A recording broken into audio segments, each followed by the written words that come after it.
Eh, sudah menunjukkan pukul, kita akan segera mulai aja ya, Mas Ustadz. Silakan. Yuk kita satu di dalam doa. Haleluya, haleluya. Bapa surgawi, kami bersyukur Tuhan buat malam hari ini Tuhan. Kami siapkan hati kami siapkan Tuhan segala sesuatu yang kami miliki Tuhan malam hari untuk kami boleh belajar tentang kebenaran firman-Mu. Sehingga firman yang kami dengarkan Tuhan, itu bukan sekedar kami menjadi pendengar yang baik, tetapi kami mau menjadi pelaku firman. Melalui Tuhan teladan, bahkan Tuhan kesalahan, bahkan juga Tuhan jejak-jejak yang diberikan oleh Abraham. Biar itu Tuhan kami boleh mengerti. Dan segala sesuatunya Tuhan kami boleh melakukan segala sesuatu bersama dengan Tuhan. Urapi setiap kami, bahkan Tuhan hamba-Mu Pastor hari yang akan jadi berkat buat setiap kami. Berkati urapi Tuhan. Biar apa yang dia sampaikan bukan hanya sekedar perkataan biasa, bukan hanya sekedar pengetahuan, tetapi benar-benar firman yang keluar dari mulut bibir hamba-Mu datang daripada-Mu Tuhan. Urapi setiap kami, urapi teman-teman kami yang akan bergabung dan mungkin dalam perjalanan untuk bergabung, biar kiranya Tuhan yang menjadi pusat penyembahan kami, Tuhan yang menjadi pusat segala-galanya dalam hidup kami. Di dalam nama Tuhan kami Yesus Kristus, kami berdoa dan mengucap syukur. Haleluya. Amin. Amin. Oke, shalom, selamat malam. Teman-teman semuanya, adik-adik semuanya. Hari ini kita akan belajar secara khusus ya tentang Abraham. Pertanyaannya, mengapa sih Abraham? Abraham itu adalah satu tokoh yang luar biasa. Luar biasanya itu karena memang segala pusat model penyembahan kepada Tuhan yang benar itu semuanya berpusat dari kehidupan Abraham. Abraham itu menjadi apa ya, semacam teladan begitu ya, teladan agama-agama. Ada 3 agama besar, sebenarnya 4 ya, 4 agama besar yang melihat Abraham itu sebagai tokoh atau patriark, sebagai bapak leluhur. Kehidupan Abraham itu begitu penting. Kehidupan Abraham itu yang nanti akan mencerminkan kehidupan beragama di dunia ini. Maka ketika kita melihat ketokohan Abraham, maka sepertinya sebenarnya kita sedang membuka kotak Pandora, ya, kotak Pandora. Bagaimana sebenarnya mengiring Tuhan dengan cara yang benar, itu. Karena dari sanalah berpusat.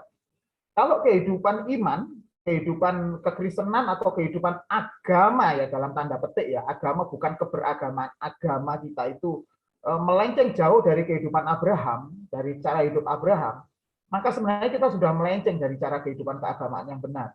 Makanya kekristenan itu tidak boleh lepas dari akar iman Abraham. Agama yang lain juga seperti itu. Agama yang lain itu saya ambil contoh seperti agama Yahudi. Agama Yahudi itu mereka percaya kalau mereka Abraham secara fisik. Itulah yang membuat mereka yakin bahwa sebenarnya mereka nanti akan mewarisi kerajaan Allah berdasarkan keturunan fisik Abraham.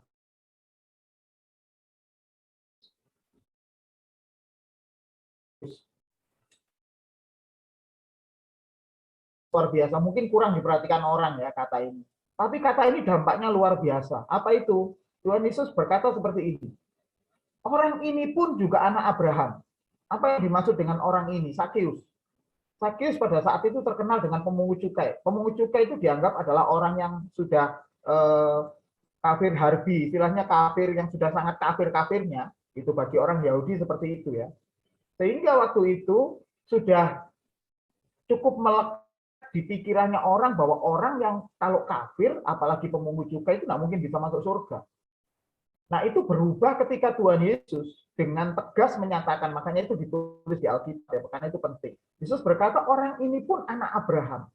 Jadi masih ingat ya peristiwa itu. Jadi ketika Yesus menyatakan bahwa orang ini pun anak Abraham, itu sepertinya Yesus sedang perdebatkan apa yang selama ini diyakini oleh orang Yahudi yang berkata bahwa Yahudi itu adalah pengikut Abraham yang Yahudi itu adalah keturunan Abraham secara fisik yang nanti pasti sudah bisa masuk surga. Gitu. Ada satu hal lagi yang mungkin perlu diingat juga. Makanya kalau kita memahami istilah-istilah Alkitab dengan cara yang benar, kita tidak akan kesulitan membaca Alkitab.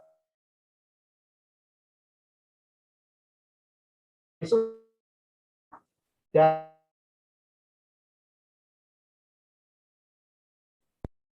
yaitu ya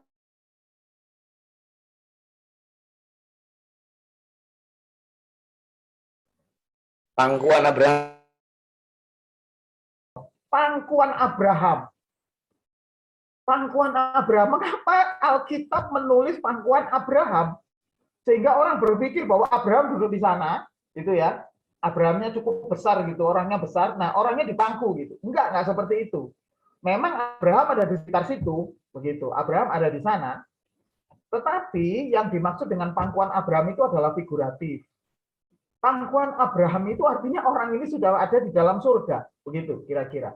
Karena mereka meyakini bahwa Abraham ini pasti masuk surga. Ya, memang iya. Mengapa? Karena Abraham ini adalah seorang tokoh patriark atau tokoh guru dari bapak-bapak leluhur semua agama di dunia yang sangat sangat kuat sekali pemahaman tentang Tuhan yang benar. Nah, hari ini kita akan melihat ketokohan Abraham itu dari sisi kacamata yang sedikit berbeda. Kalau tadi dari sisi Yahudi dan dari sisi Kristen, sekarang kita melihat dari sisi Islam. Mengapa Islam begitu bangga bahwa mereka itu adalah agama yang meneruskan tradisi Abraham? Bahkan mereka berkata bahwa mereka adalah keturunan Ismail, anak Abraham. Mengapa itu? Harusnya itu jadi pertanyaan kita. Mengapa teman-teman kita yang Muslim itu mereka sangat getol sekali, sangat sangat intens sekali menyatakan bahwa mereka itu penerus Abraham. Bahkan di dalam doa-doa mereka, mereka juga mencantumkan Abraham, begitu. Mereka mencantumkan doa untuk Abraham juga. Jadi selain Nabi Muhammad, mereka juga mencantumkan Abraham. Mengapa? Kami ini sekali lagi adalah tokoh yang kami kehidupan beragama tanpa memahami kehidupan Abraham atau istilahnya terlepas begitu saja dari konteks hidup Abraham, itu sama saja dengan memiliki pemahaman bidat atau pemahaman yang sesat. Walaupun kelihatannya semuanya terpola dengan hal yang benar, begitu. Makanya kalau kemarin kita belajar mengenai ini Arminian, Calvinis, begitu ya, itu kan cara pandang teologi Barat. Itu sesuatu yang diformulasikan, ya. Seharusnya segala sesuatu itu harus berpusat, berpola pada kehidupan keagamaan dari Semitik. Mengapa? Karena memang kita ngambilnya ayatnya dari Semitik. Kalau dari Semitik itu maksudnya dari Timur Tengah ya. Boleh-boleh saja sih kita mengambil kebenaran dari agama, dari pandangan-pandangan orang Barat. Tetapi pandangan itu seharusnya tidak boleh terlepas dari pemahaman Semitik atau pemahaman orang Yahudi dalam memandang segala sesuatu. Oke, kita sudah melihat betapa pentingnya ketokohan Abraham. Nah, kita nanti akan melihat pola kehidupan Abraham, bahkan agama Abraham itu apa, sehingga kita bisa menentukan dengan garis tegas ketika kita membaca sebuah teks ayat Alkitab atau mendengar sebuah firman Tuhan, langsung pemikiran teologi yang good, oh ya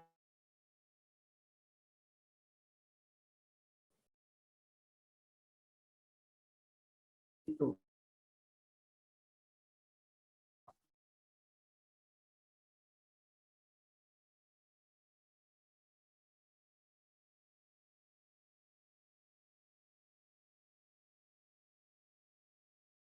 Ibrahim.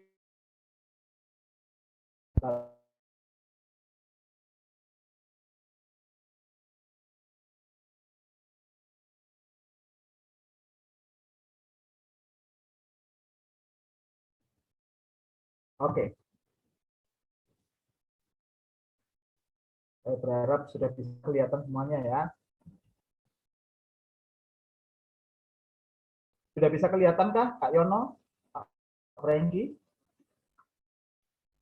Kelihatan Mas, tapi masih belum full. Loading. Full Loading. ya. Ya. Oke. Nah, kita akan belajar dari sini mengapa, karena Abraham atau Ibrahim itu adalah seorang patriark. Dia seorang patriark.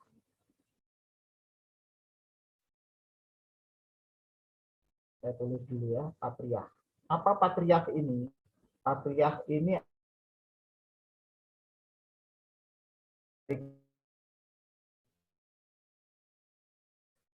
Nani Pater, seorang patriark. Abraham itu dikenal sebagai seorang nabi. Ini loh yang saya sebutkan tadi, ini ada perbedaan antara cara pandang kekristenan Yahudi dengan cara Islam memandang. Bagi orang Muslim, Abraham itu seorang nabi. Karena nabi bagi mereka itu adalah segala sesuatu atau orang yang diutus oleh Allah. Namanya nabi. Tapi kalau di dalam kekristenan maupun Yahudi, tidak. Yang disebut nabi itu hanya orang-orang yang diminta oleh Tuhan menyampaikan pesan Tuhan. Kita kenal seperti Nabi Samuel, Nabi Elia, Nabi Elisa, begitu. Sementara Abraham itu bukan seorang nabi. Abraham itu adalah seorang patriark, bapak leluhur gereja. Dia sama sekali tidak memiliki pesan yang disampaikan kepada umatnya. Dia adalah orang pertama, orang yang paling penting di dalam penentuan agama yang monoteis. Oke ya, nanti kita akan mulai belajar satu demi satu.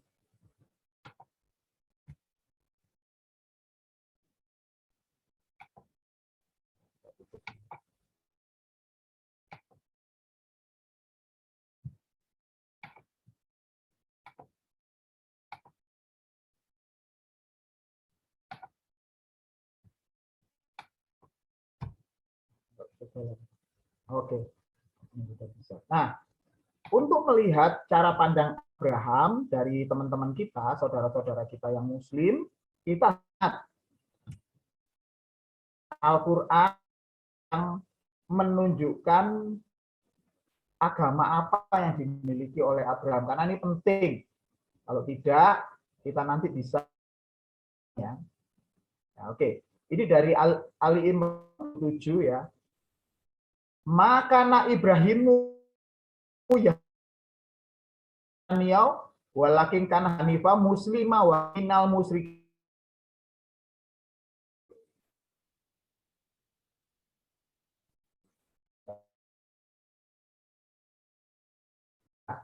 Adalah seorang Yahudi. Rani adalah seorang Hanif. Di Al-Quran terjemahan ini apa? Tepat. Hanifam itu muslimah, seorang muslim.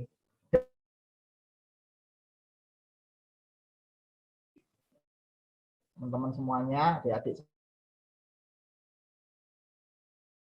Orang itu adalah orang muslim. Berdasarkan apa? Berdasarkan tulisan di Quran 67 Ibrahim adalah muslim, bukan yang bukan, tetapi dia adalah kurus muslimah, ya, maka minal musyrikin, ya, dan tidak termasuk orang-orang yang musyrik. Begitu. Nah,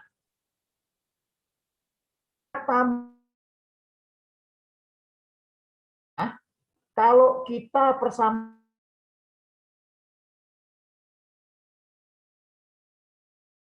ini amat,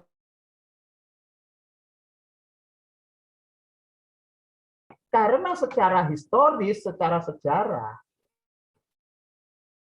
Abraham itu memang bukan Islam. Kalau saya gambarkan ya kemarin, kalau mengikuti dari pertama pasti nggak bingung, tapi kalau barusan awal ini masih bingung. Oke, saya gambarkan ya.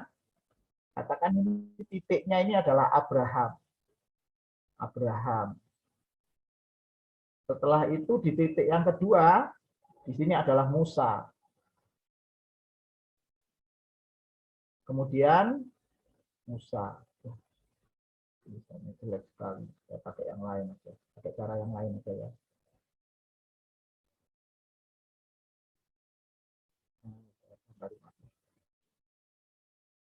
Nah, ini lebih bagus nih. Ini Abraham. ini adalah Musa, ini adalah Yesus. Mengapa penting saya catat 3 tokoh ini? Nanti kita akan tahu. Abraham, Musa, Yesus, dan ini adalah Nabi Muhammad Shallallahu Alaihi Wasallam. Abraham ini pada saat itu agamanya tidak bernama. Yang penting dia menyembah Tuhan yang benar. Musa kita kenal dengan agama Yudaisme atau agama Yahudi. Yesus dianggap, nah, kita menggunakan cara berpikir teman yang muslim ya, membawa ajaran Nasrani.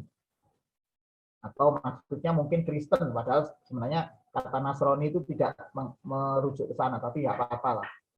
Nabi Muhammad ini Islam. Kalau saya kasih tahun, di sini tahun 630, di sini tahun 37, di sini tahun berapa ini? Sekitar 500 ya. Oh, lebih sekitar 1000-an lah. 1000 sebelum Masehi. Gitu ya. Nah, Musa ini adalah titik awal Nabi Musa, di Musa ini titik awal orang-orang Yudaisme atau agama Yudaisme, agama Yahudi. Agama Yahudi diambil dari nama salah satu suku Yehuda, gitu ya.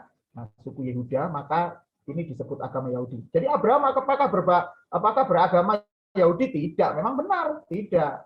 Abraham bukan orang Yahudi, bukan beragama Yahudi, tidak. Apakah dia beragama Nasrani? Tidak, tidak juga. Tetapi apakah dia Islam? Tidak juga. Itu masalahnya. Gitu. Jadi sebenarnya kata kuncinya itu di sini, di Hanif ini, lurus ini. Tapi sayang, titik tolak teman-teman kita yang Muslim itu di sini titik tolaknya. Padahal ya, walakinna kana hanifa muslima.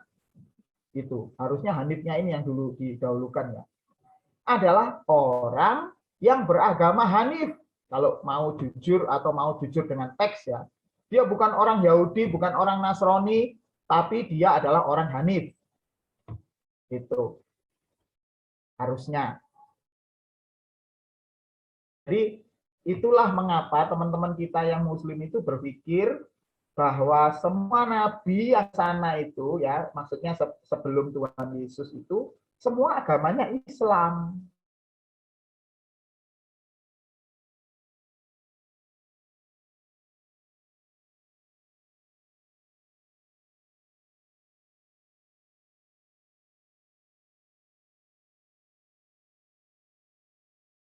Bertakwa kepada Allah itu hanya bertakwa kepada satu orang saja.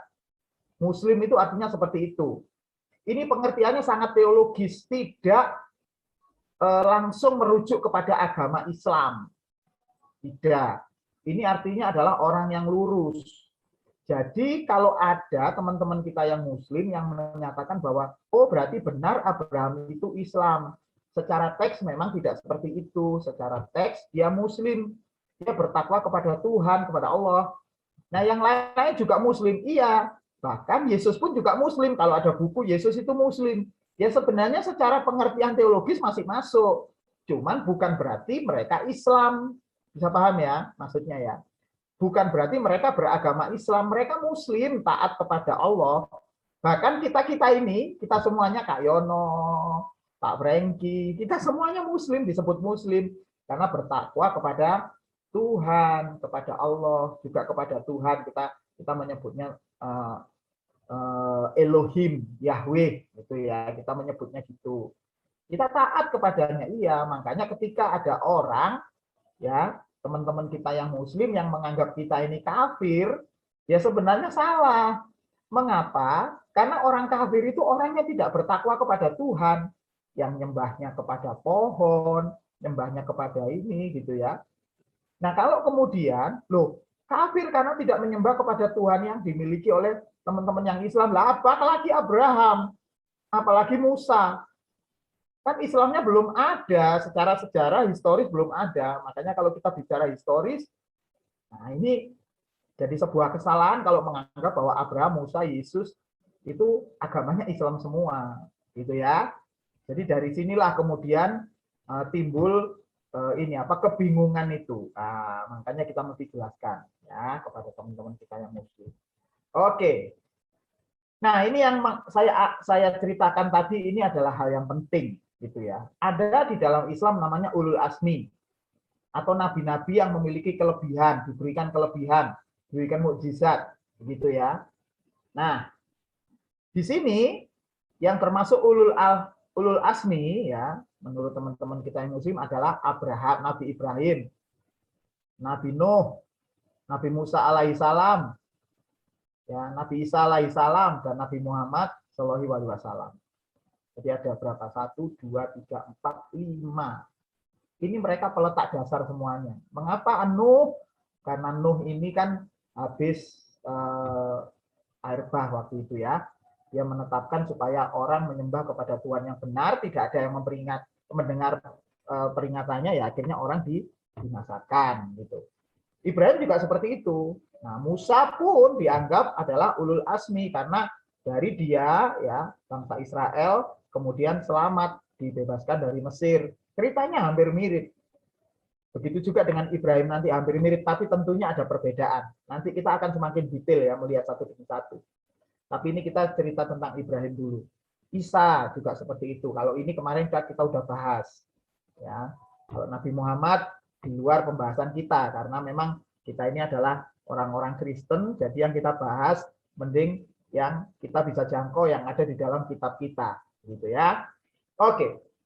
Menurut teman-teman kita yang muslim, Nabi Ibrahim itu lahir pada saat kekuasaan Raja Namrud. Nah, Namrud kalau di Alkitab disebut Nimrod. Gitu. Nimrod ini adalah raja yang sangat lalim, raja yang sangat kejam. Dia kepingin jadi seperti Tuhan, seperti Allah. Maka dia kemudian berdasarkan karena dia melihat kitab Kejadian 3:15 atau kitab Proto Evangelium ya atau kitab Kejadian 3:15 itu anak dari perempuan keturunan perempuan ini akan meremukkan kepalamu, itu kata ngomong ya. Tuhan ngomong kepada iblis. Maka Nimrod ini terobsesi dengan kitab itu. Maka dia kemudian menikahi ibunya sendiri.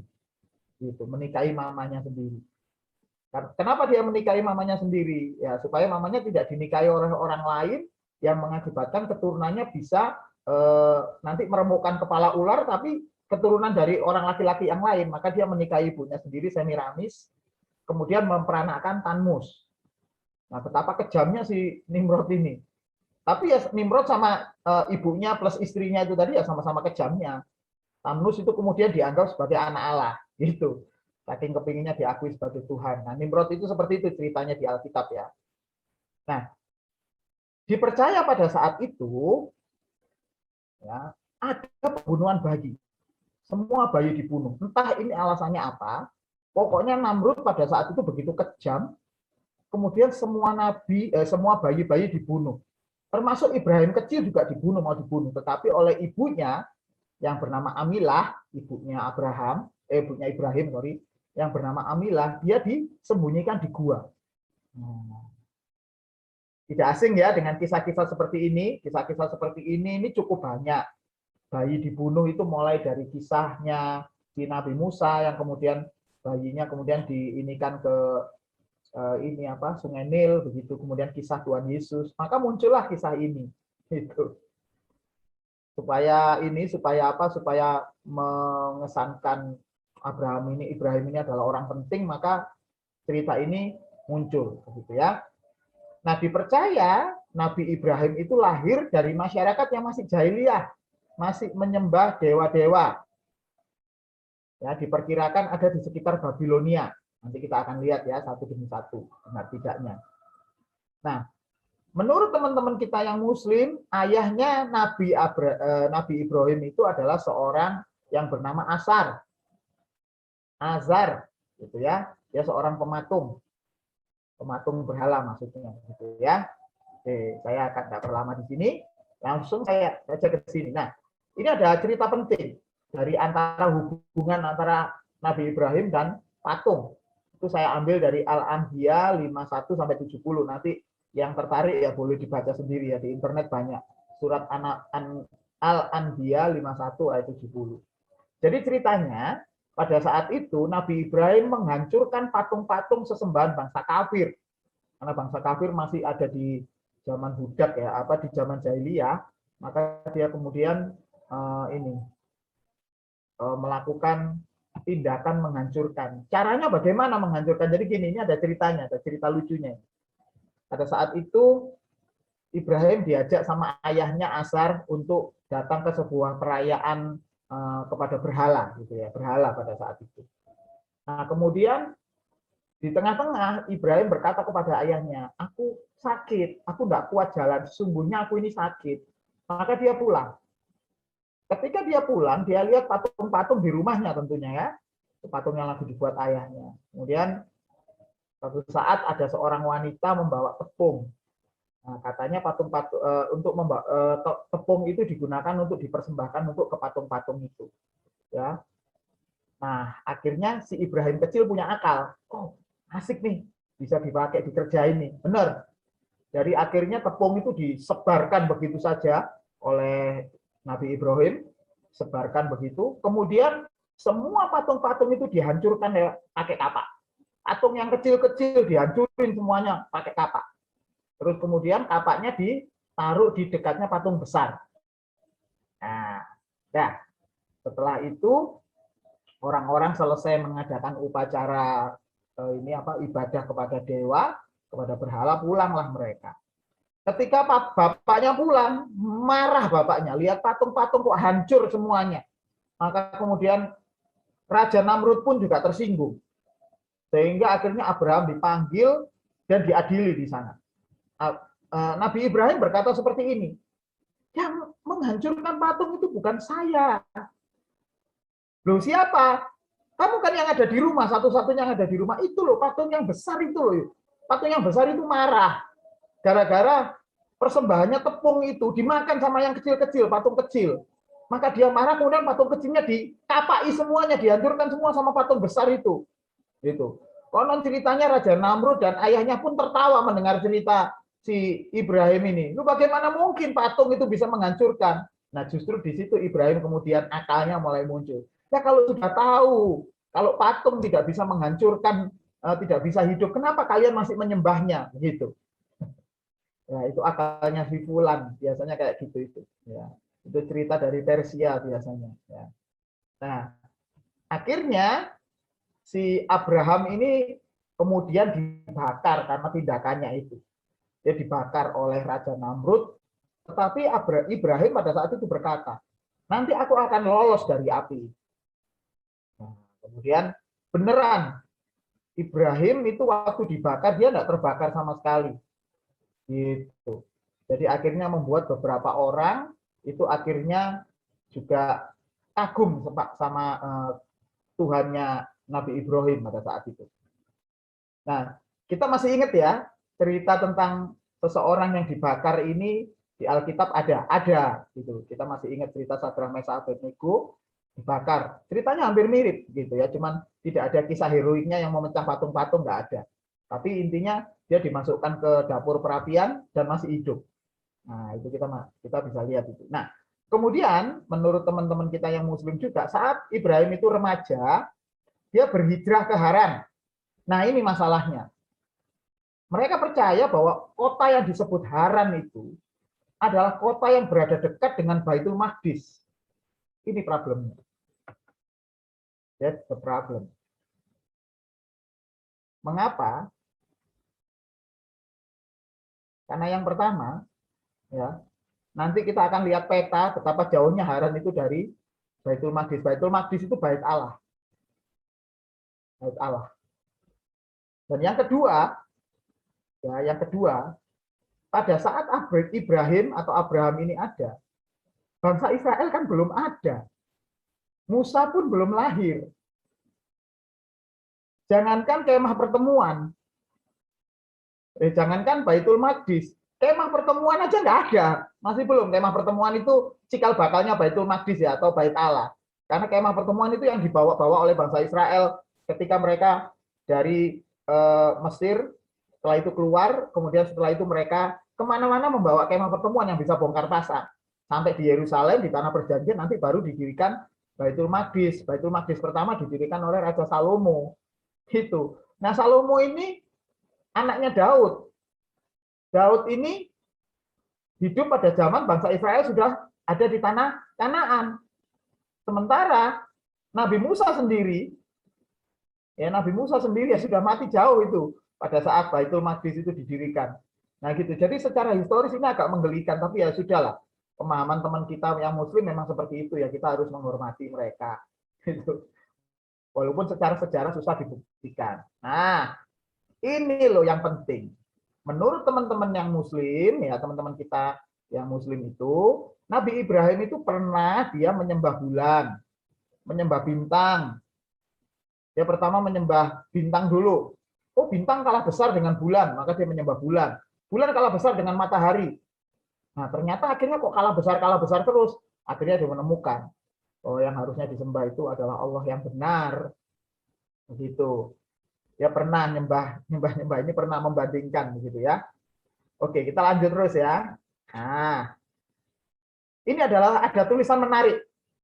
Ada tulisan menarik, walaupun sebenarnya saya tahu ini sebenarnya nanti mungkin menjadi pembahasan yang asik itu baru minggu depan atau 2 minggu lagi ya, 2 Senin lagi, karena kita akan berlanjut dengan seri Abraham. Karena Abraham nggak mungkin saya ceritakan dalam waktu cuma 1 jam ini, gitu ya. Nanti akan berlanjut sampai ke kita bahas Ismail, Ishak, walaupun dulu sudah dibahas, nanti akan saya tambahi beberapa informasi lagi sampai nanti terakhir kepada pemakaman Abraham, gitu ya.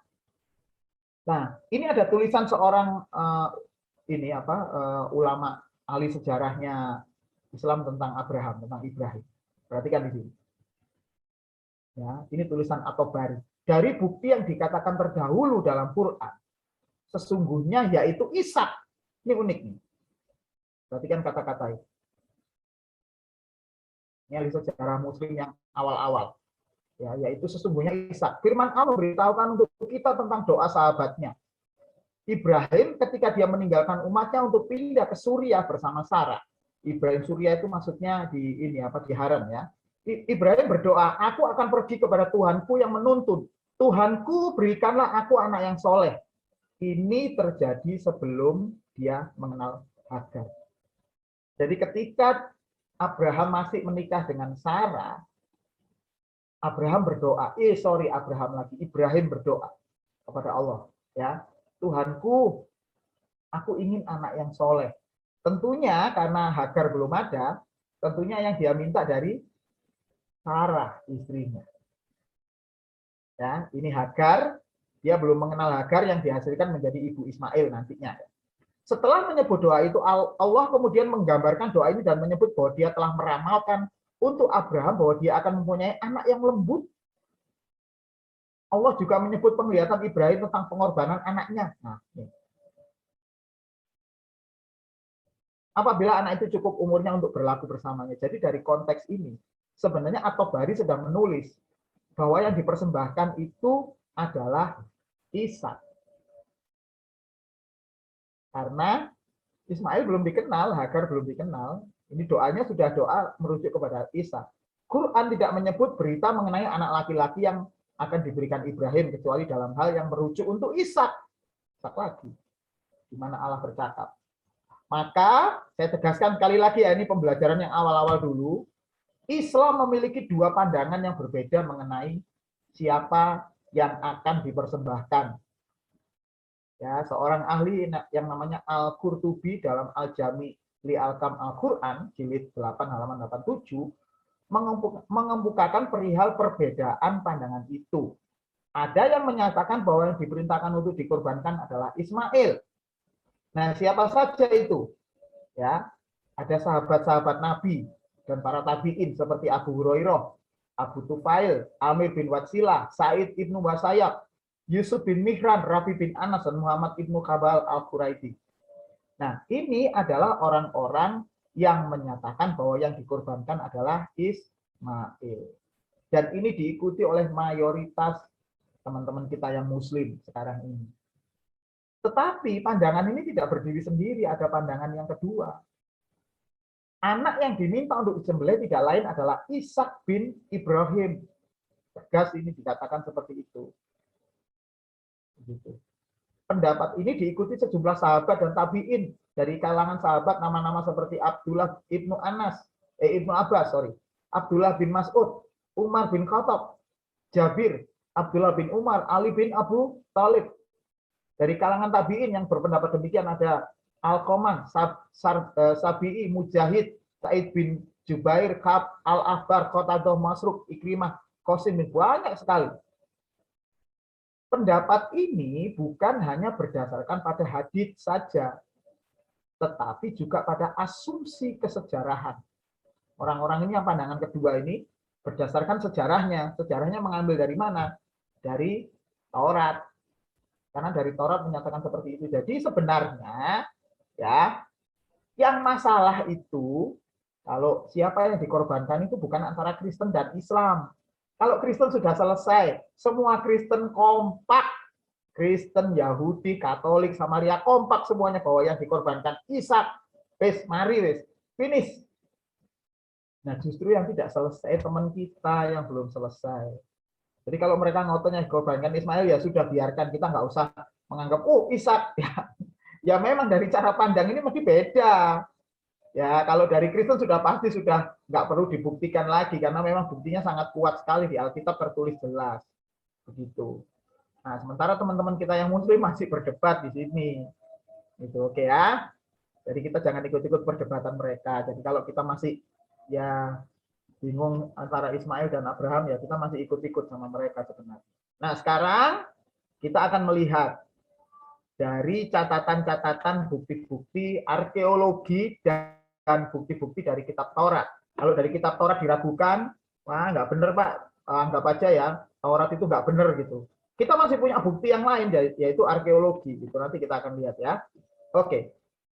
Menurut Alkitab, ayah Abraham bernama Terah. Ya, Terah anaknya Nahor. Nahor anaknya Segur. Gitu ya, Segul. Nah, ayah Abraham bernama Terah. Abraham lahir di Ur, kota Ur. Mengapa selalu tulisan Ur Kasdim itu tidak pernah tidak pernah digandeng? Ya. Karena kotanya itu sebenarnya namanya Ur. Kasdim itu daerahnya. Ur daerah Kasdim. Ya. Dia lahir sekitar tahun 2000 sebelum Masehi. Ya. Nah, ini yang sedikit berbeda. Menurut Alkitab, Abraham tidak memiliki cara pandang yang lain tentang Tuhan. Sejak awal memang Abraham telah memiliki cara pandang monoteisme yang kuat. Jadi Abraham bukan menyembah bintang, menyembah bulan, menyembah matahari, pernah menyembah matahari, enggak. Dari awal memang dia memiliki cara pandang monoteisme yang kuat. Loh, Pak, kan dia tinggal di daerah di mana banyak berhala. Itu betul, memang betul, tetapi itu tidak membuat Abraham dan Terah kemudian mengingkari Tuhan mereka. Kenapa? Karena justru kepergian Terah Abraham itu, ya, Terah membawa Abraham, membawa Lot, ya. Lot itu anaknya Haran, gitu ya, anaknya Haran yang dibawa sama Terah, dan Sarai, itu namanya Sarai, untuk pergi ke Kanaan, tanah yang dijanjikan Tuhan. Tetapi mereka menetap sementara di Haran dulu, sampai kemudian Terah meninggal di Haran dulu. Terah meninggal di sini. Di Haran inilah Terah meninggal pada usia 205 tahun. Nah, tapi kalau sejarahnya teman-teman kita yang Muslim itu, Terah ini meninggal di Baitul Maqdis, usia 250 tahun, gitu ya. Nah, ini ada ketidaksesuaian, tapi ya nggak apa-apa lah, it's okay ya. Pokoknya dia meninggal di Haran, gitu. Nah, sekarang mari kita lihat. Ini petanya asik ini. Kalau kita bicara peta, ini saya sama sekali tidak mengikutkan pandangan-pandangan dari Alkitab, tetapi dari pandangan arkeologis, gitu ya. Oke, saya jelaskan lebih dulu tentang peta ini. Peta ini adalah peta perjalanannya Abraham. Dulu dia tinggal di Ur, ini kota Ur. Namanya Ur, di daerah Kasdim, ini Kasdim. Nah, semua ini daerah ini Kasdim. Mengapa kota ini begitu penting? Coba lihat ini, ada dua sungai. Tigris River, sama Efrat River. Mereka bertemu persis di sini. Kota-kota pada zaman itu, pada zaman di Timur Tengah, kota itu selalu ada di tempat-tempat di mana mata air ada, di mana ada sumber air. Maka kota Ur ini menjadi kota penting. karena dia merupakan kota yang dilewati sumber air. Coba perhatikan daerah-daerah yang nggak ada airnya, ya, padang-padang gurun. Perhatikan di sini ya, padang gurun. Nggak ada kota di sini. Ini juga nggak ada kota. Gitu. Jadi betapa pentingnya Mesir. Mesir itu di sini. Ini ada sumber air. Nah, ini Nil, sungai Nil itu di sini. Maka Mesir berkembang di sini. Begitu juga dengan kota Ur. Ur sangat berkembang. Bagaimana dengan Kanaan? Sama. Kanaan ini ada air di sini. Nah, ada Jordan River. Nah, sungai Yordan. Jadi kota-kota yang berkembang adalah kota-kota yang memang menjadi ada sumber air di sana. Berarti kesimpulannya, Ur ini bukan kota yang jelek. Kalau saya bayangkan sekarang ini, Ur ini adalah semacam kota Jakarta begitu ya. Kota yang cukup terkenal karena memang dia menjadi pertemuan antara dua mata air Efrat dan Tigris, bisa bayangkan sendiri. Atau mungkin ini kayak Surabaya begitu. Ada sungai Kalimas yang berada di tengah-tengah kotanya. Itu. Ini Ur. Nah, ketika Abraham dan Terah, waktu itu dia dipanggil oleh Tuhan, diminta oleh Tuhan meninggalkan Ur, maka ini yang dia lakukan. Perhatikan ya, ini penting sekali. Perhatikan. Yang dia lakukan ini. Sorry ya, kalau kuning nggak kelihatan. Yang dia lakukan ini. Pertanyaan saya adalah mengapa dia kok ke sini perjalanan? Ada yang tahu jawabannya mengapa dia ke sini perjalanan? Ada yang tahu? Yang bisa dilewati kehidupan situ. Maksudnya ada kota-kota. Betul. Siapa tadi yang jawab ya?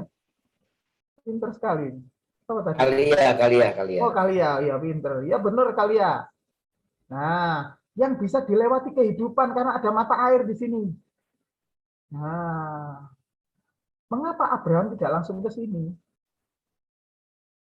Tidak langsung ke sini. Karena ini padang gurun. Kalau dia melewati ini, bahayanya itu luar biasa. Sangat luar biasa. Nah, orang Israel ketika dari Mesir di sini, mereka menuju ke Kanaan, itu dekat sebenarnya ini. Ini seret, ini udah nyampe ini, Mesir ini. Tapi mengapa oleh Tuhan diputer-puter di sini sampai 40 tahun? Itu karena Tuhan sedang mendidik mereka ya menjadi bangsa yang pilihan, bangsa yang berkualitas tinggi. Jadi bahaya sekali lewat di sini. Makanya kenapa Tuhan sampai memberikan mujizat yang awan, yang api itu. Karena memang daerah ini berbahaya sekali. Binatang buas, ular derik, belum lagi nggak ada air. Coba bagaimana? Makanya Abraham tidak mungkin melewati ini. Abraham menyusuri sini. Ya. Naik ke atas mengikuti aliran sungai Efrat. Ya ikuti. Ingat ya, pada saat itu Tuhan tidak pernah ngomong bahwa Abraham pergi ke Kanaan. Tuhan cuma bilang, engkau akan kuberikan negeri yang akan kujanjikan, yang akan kuberikan kepadamu. Maka di dalam pikiran sederhananya Abraham adalah negeri itu pasti nggak jauh-jauh dari sumber air. Maka dia menyusuri di sini. Disusuri sama dia. Oh, nggak nyampe-nyampe mana Tuhan nggak ngomong apa-apa. Kemudian Abraham berhenti di Haran. Haran, ini yang disebut Haran itu di sini. Ya, sebuah daerah yang letaknya ini di Babilonia, ini daerah Persia. Sementara ini adalah daerah Sumeria. Daerah Sumeria di sini. Bahasa yang dipakai adalah bahasa Akkadian. Gitu. Ya, ini Haran. Nah, Yerusalem di sini tempatnya. Iya, udah jelas ya. Jadi kalau ada penjelasan Haran yang dekat dengan Baitul Maqdis, dekat dengan ini apa? Bait Allah. Secara arkeologis susah dibayangkan. Gitu. Bagaimana mungkin Haran di atas sini jauh ini? Baitul Maqdis ada di sini. Gitu.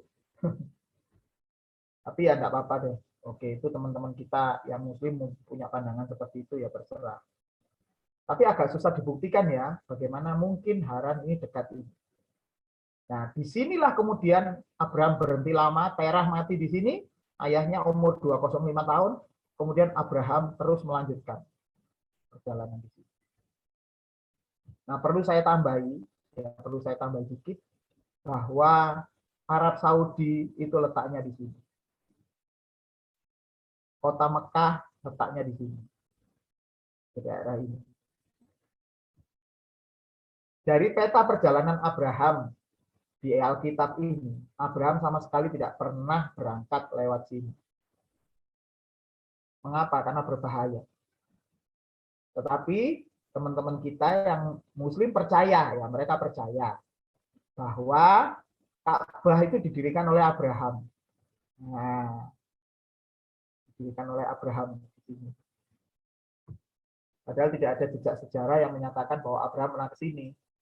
Bahkan menurut sejarah kota Mekah itu pun, ya kota Mekah sendiri itu didirikan bukan pada masa Abraham.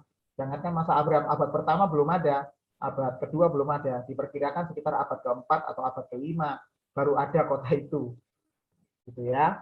Mengapa? Ya sederhana. Siapa yang mau melewati sini? Kalau ada orang berdagang ya dari Mesir, ya mau berdagang dari Mesir, dari Kanaan mau berdagang ke Mesir ya lewat sinilah. Atau dari mereka dari Persia, pedagang-pedagang Persia, ya lewat sinilah. Atau mungkin pedagang-pedagang dari Ur, dari Sumeria, begitu. Ya sini, ya, dia nggak mungkin melewati sini, karena ini berbahaya. Siapa yang mau melewati padang gurun? Oke, jelas ya. Nah, ini perjalanan Abraham. Nah, sekarang kita akan bahas tentang agama Hanif. Apa itu agama Hanif? Menurut sejarah, ya, sejarah arkeologi sejarah, agama Hanif itu masalahnya adalah baru muncul pada abad yang keempat. Abad yang keempat ini, gereja sudah melakukan konsili berkali-kali. Kita ingat ya, kemarin pembelajaran tentang konsili ya. Ini sekitar tahun 500. Tahun 500 ini gereja sudah berdiri. Gitu. Jadi sebenarnya agak mustahil kalau Abraham beragama Hanif. Ya, makanya jadi pertanyaan, sakjane yang apa sih Hanif itu gimana? Gitu. Ya ini memang agamanya muncul di sini. Dan ini memang agama Hanif ini muncul sebelum Islam muncul. Gitu. Arti mula-mula dari bahasa Aramaik Hanfe dalam makna dia agama yang disebut bukan Kristen. Nah, gitu. Ya sebuah agama pokoknya bukan Kristen itu disebut agama Hanif. Munculnya gitu. Tetapi rupanya di dalam Quran mendapat makna baru, yaitu bukan orang-orang yang mempersekutukan Allah. Itu disebut Hanif. Jadi kalau ditanya apa Hanif itu? Oh, Hanif itu pokoknya orang-orang yang tidak mempersekutukan atau membuat Tuhan menjadi tiga, dua, atau mungkin banyak. Begitu. Itu berarti orang agama Hanif. Itu mendapat makna baru. Padahal sebenarnya, arti sebenarnya, ya dari bahasa ya, terminologi bahasa, Hanif itu dari bahasa Hanfe. Maknanya bukan Kristen pokoknya, gitu. Ya, ya inilah perbedaan terminologi, perbedaan istilah. Kalau di Quran Hanif itu agama yang tidak mempersekutukan Allah. Kalau di Kristen pokoknya bukan Kristen. Ya, oke. Nah, sekarang kita lihat di kitab Kejadian 1 ayat 17. Mengapa ini begitu penting?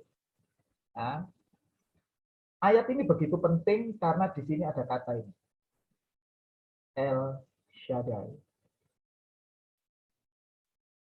Ketika Abraham itu hidup pada masanya, ya, ketika itu sekitar tahun 2000 sebelum Masehi, sekitar tahun-tahun ini atau tahun 1900 lah, ini kan dihitungnya mundur ya.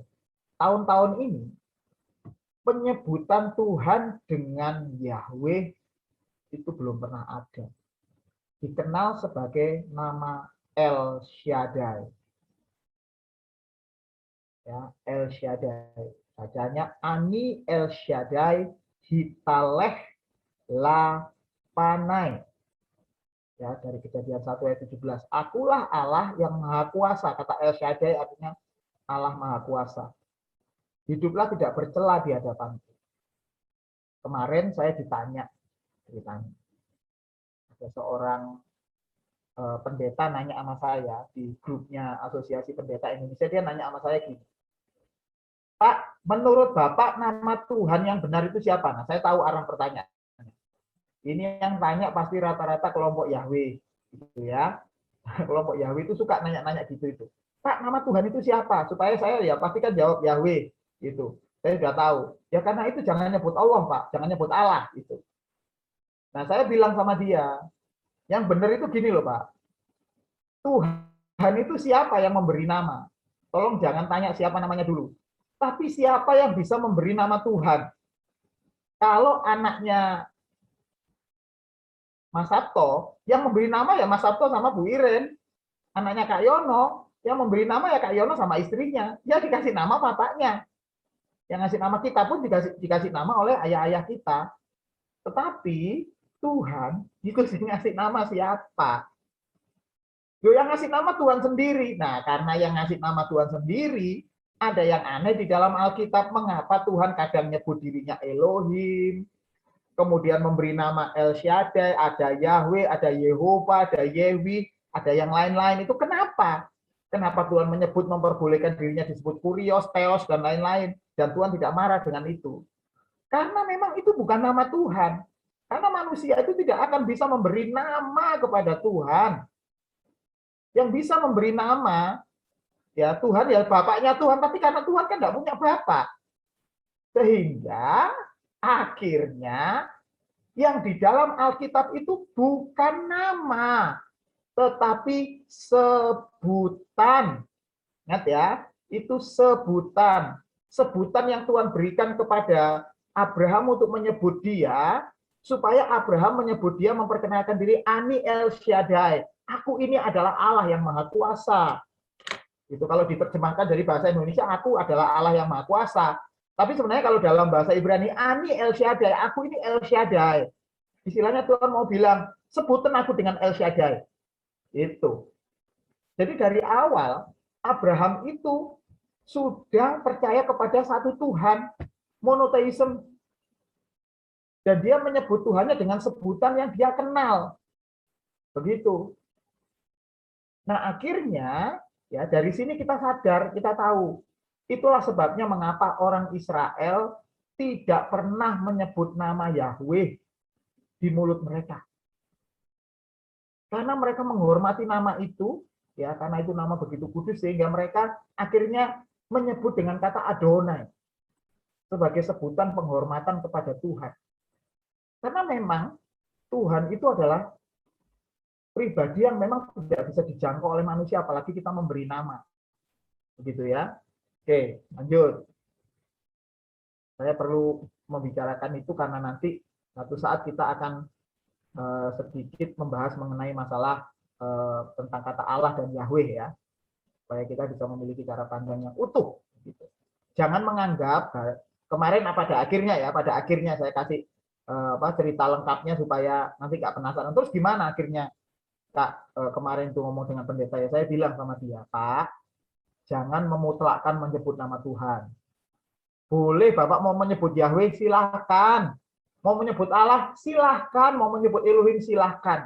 Itu tidak mempengaruhi keselamatan kita. Yang paling penting, Tuhan itu adalah yang kita sembah. Yang itu tahu, Tuhan pasti akan tahu. Karena orang Batak sendiri menyebutnya dengan kata gebata, ya Tuhan nggak protes. Orang Kupang menyebutnya dengan tete manis, ya nggak protes. Orang Lombok menyebutnya malah keren lagi. Nenek Yesus, ya nggak protes Tuhan.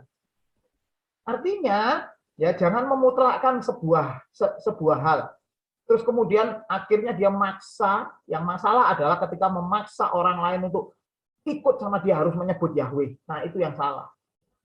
Silakan mau nyebut apapun, nggak apa-apa. Kalau kita diberkati dengan menyebut dia dengan nama Yahweh, go ahead, nggak apa-apa. Silakan. Gitu. Tapi juga jangan menyalah-nyalahkan orang yang menyebut Allah, begitu.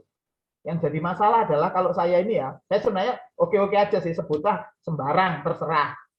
Tapi kalau kemudian menyalah-nyalahkan orang yang menyebut Allah, itu urusan bagi saya.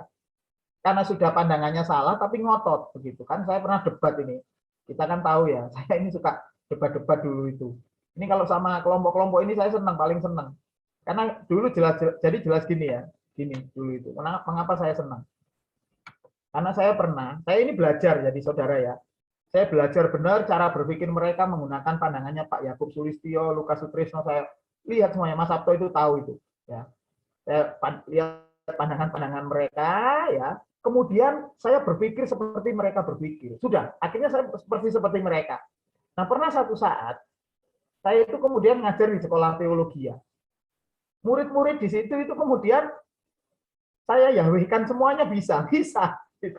Akhirnya mereka pandangannya gitu semua. Tapi saya benerin gitu setelah itu. Jadi saya dari situ saya ngajari sama mereka, loh ini loh.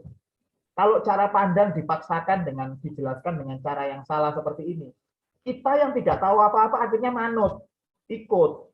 Ya wis melok gitu.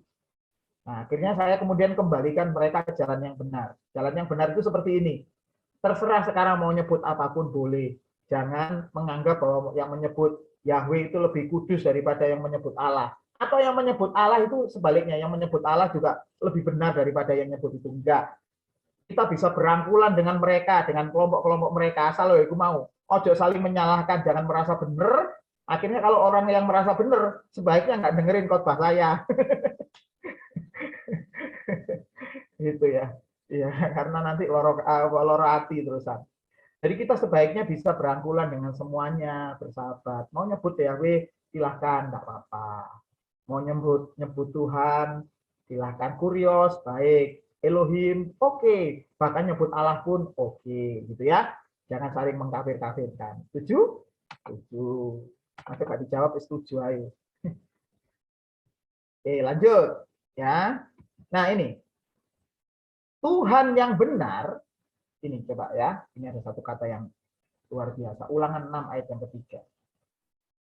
Wara al Abraham, ya, el Yitzhak, w el Yakub, di el Shaddai, Yusemi Adonai Lanoda Etilakem. Nah, ini adalah peristiwa Tuhan memperkenalkan dirinya. Yesus berkata, Yesus. Allah berkata seperti ini. Aku telah menampakkan diri kepada Abraham, Ishak, dan Yakub. Jadi memang dari awal memang Abraham, Ishak, Yakub itu sudah percaya kepada monoteis ya. Saudara perhatikan baik-baik 3 kata ini.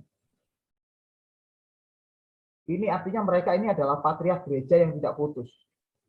Orang-orang luar biasa. Gitu ya.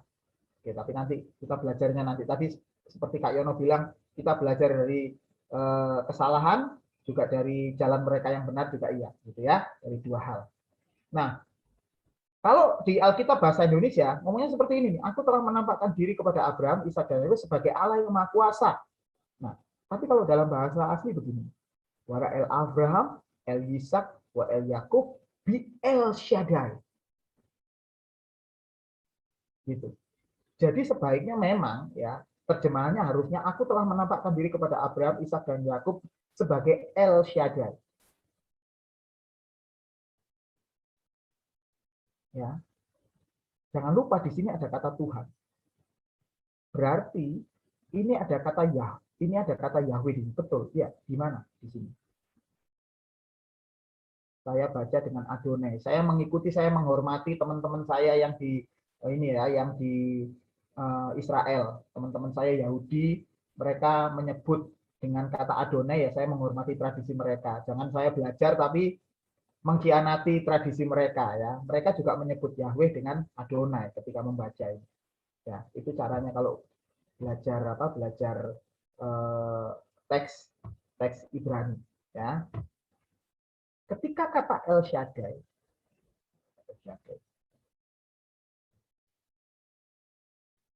wara El Abraham, ini Abraham, El Ishak, El Yakub,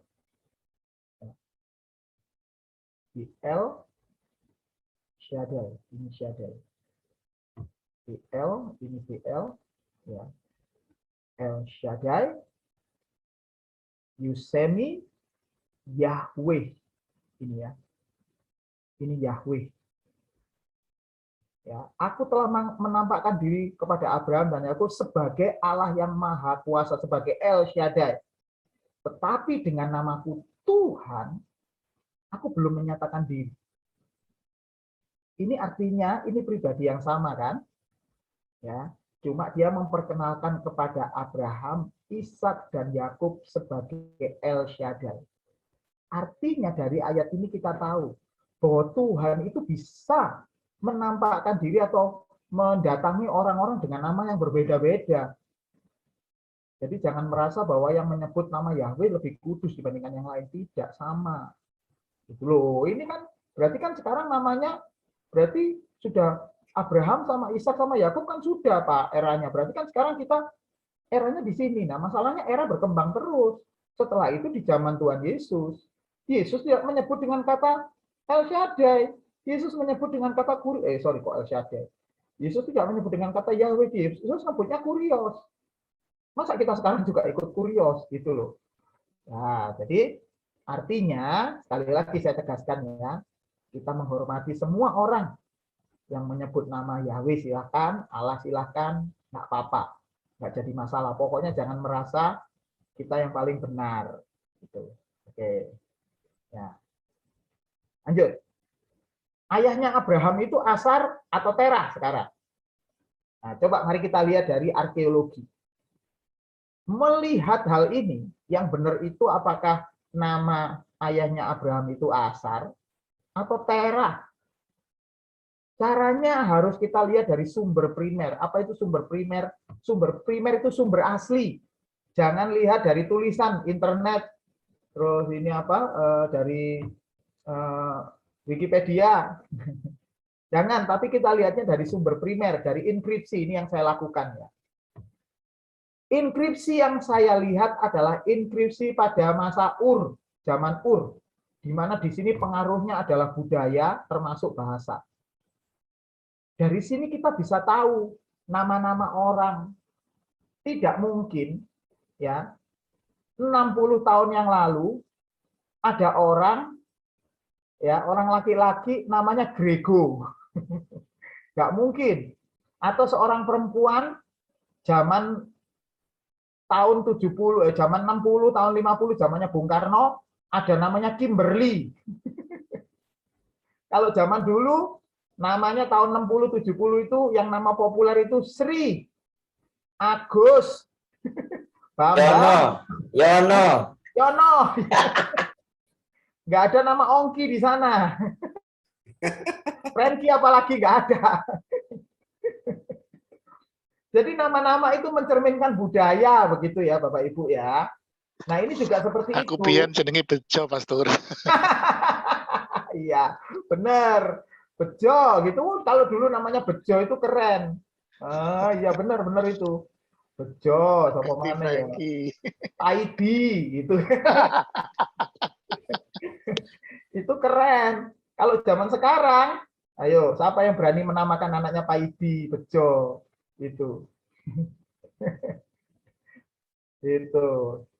Ada dulu nama yang saya paling ketawa itu Mat Pelor. Kok ada orang namanya Mat Pelor ya? Oke, biasanya di Madura itu nama lucu-lucu, Mat Ali gitu. Ono mate mesti. Oke ya. Nah, nama itu mengandung budaya. Nah, mari kita lihat di nama-nama yang ada pada saat itu. Di inskripsi-inskripsi penemuan-penemuan yang ada pada saat itu, ada nama tempat. Ada nama tempat seperti Turabi, Nahur, Seruk. Nama-namanya gini nih. Nama ini sesuai dengan temuan arkeologis yang senama dengan Turabi itu hampir sama dengan Terah. Nahur, Nahor. Seruk, Seruk sama. Sementara nama Asar ini tidak ada. Nama Asar itu tidak ada. Karena Asar itu adalah bahasa Arab. Kan di tahun ini, zaman ini mereka menggunakan bahasa Akadian. Ya ini, Turabi, Nahur, Seruk ini sudah nama biasa.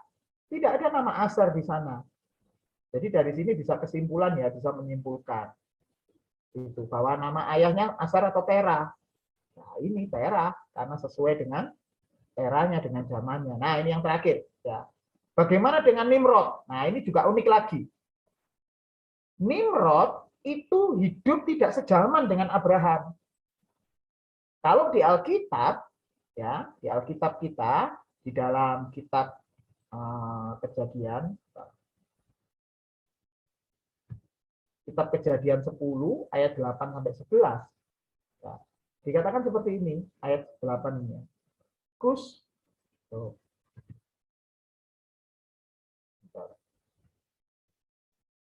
Kus memperanakkan Nimrod.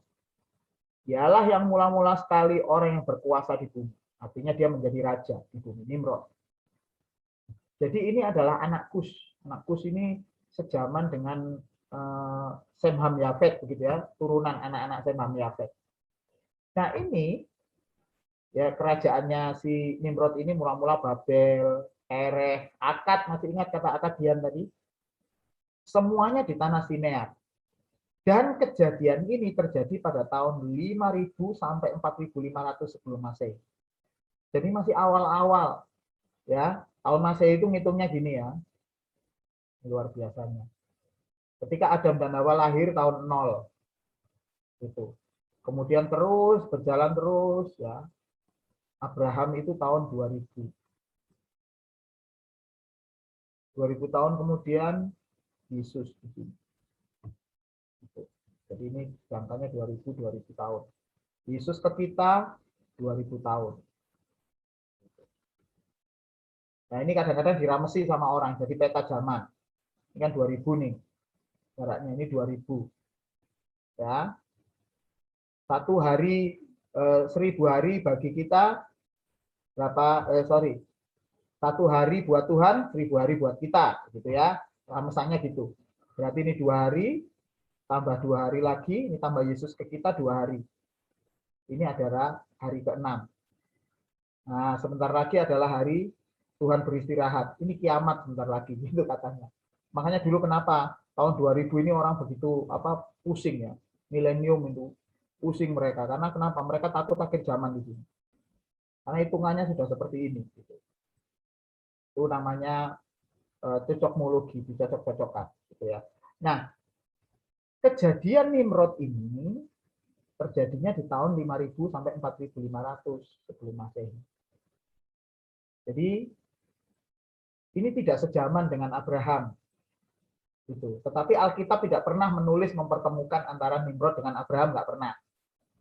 Ya, cuma teman-teman kita tadi yang Muslim mempertemukan, yaitu ketika Abraham dibakar sama Nimrod. Gitu. Nah, dibakar sama Namrud, namanya Namrud, ini Nimrod. Oke, pelajaran hari ini tentang sejarah Abraham sudah selesai. Nanti yang ke depan kita akan belajar sesuatu yang lebih menarik lagi, yaitu mengenai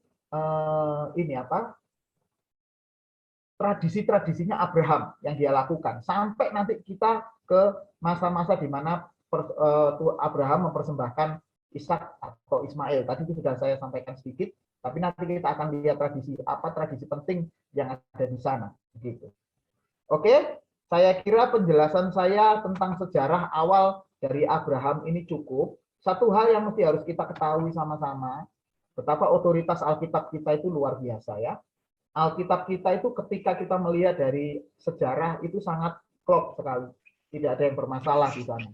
Begitu. Maka dari itu saya tegaskan sekali lagi buat teman-teman yang ada di tempat ini. Ya. Alkitab kita itu karena memiliki otoritas yang luar biasa, jangan pernah ragu. Makanya saya begitu menyayangkan tadi ceritanya Pak Franky, ada orang yang meninggalkan Kristen gara-gara duit, gara-gara harta. Sayang sekali. Ada yang meninggalkan Tuhan juga gara-gara tidak percaya dengan Alkitab. Sayang sekali. Padahal Alkitab kita itu begitu luar biasa. Dan nanti minggu depan kita akan belajar sedikit mengenai ketaatan dan cara hidup Abraham di masa-masa itu. Sehingga kita bisa menarik garis merah bagaimana kita bisa melihat iman Abraham itu yang seperti apa, yang nanti juga akan kita miliki. Oke, wabillahi taufiq wal hidayah. Wassalamualaikum warahmatullahi wabarakatuh. Saya serahkan kepada Kak Yono. Silakan kalau ada pertanyaan. Kok jadi